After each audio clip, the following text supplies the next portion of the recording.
تدخل مواجهة الإمارات والمغرب في نصف نهائي كأس العرب كصدام بين مسارين متعاكسين في الشكل متقاربين في الطموح، حيث يلتقي منتخب صعد تدريجيا أنا نوعا ما يعني المغرب تراجع نسبي نوعا ما، منتخبهم كويس ومحترم لكن كان تراجع بسيط، لكن الإمارات كان في تصاعد لافت. كيف راح يكون اللقاء بكره؟ بالنسبة للتراجع خالد حتى الأردن والسعودية صار في تراجع في المباراة الأخيرة ربع النهائي لحساسية المباريات.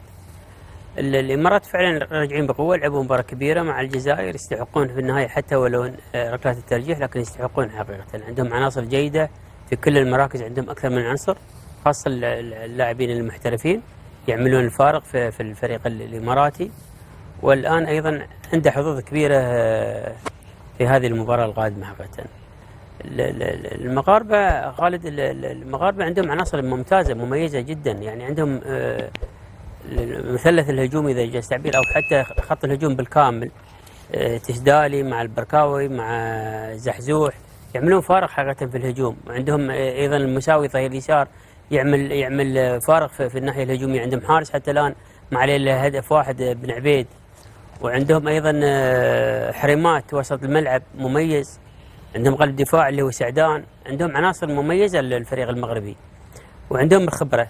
فبكرة شكل ما تفضلوا الإخوان مباراة صعبة للغاية، لكن أنا أقول لك فريق الإمارات أيضا لا يقل عنهم يعني قوة، عنده في كل الخطوط عناصر، وعنده أيضا مميز الإمارات ويفرق عن باقي أنا أشوفه بالمحترفين. حتى المغاربة عندهم بدلاء، لأن لو لاحظنا لما فازوا 1-0 هم البدلاء، واحد سدد بديل واللي سجل البديل.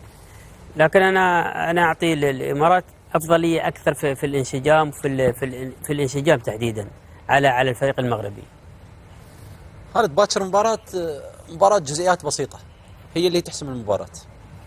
مباراة مدربين، كوزمن راح يحضر بشكل غير طبيعي، وخصوصا كوزمن من يكسب الثقة ويرجع لوضعه الطبيعي تشوفه متغير بشكل عجيب غريب، يعني خصوصا من الناحية الدفاعية. راح تشوف الباكر المنتخب الإماراتي راح تشوفه عكس ما كنت تشوفه في السابق. ممكن في بعض الأحيان يصير شرود ذهني عند اللاعبين، ممكن دقيقة دقيقتين أجزاء من المباراة. باكر لا، ما راح تشوف المنتخب الإماراتي أبدا، خصوصا أنه بعد المباراة الأخيرة والمستوى الكبير اللي قدمه ضد الجزائر والنفس الطويل اللي كان موجود في الجزائر والتبديلات والتغييرات الحلول اللي عنده، راح تشوف المنتخب الإماراتي مختلف يقابل المنتخب المغربي.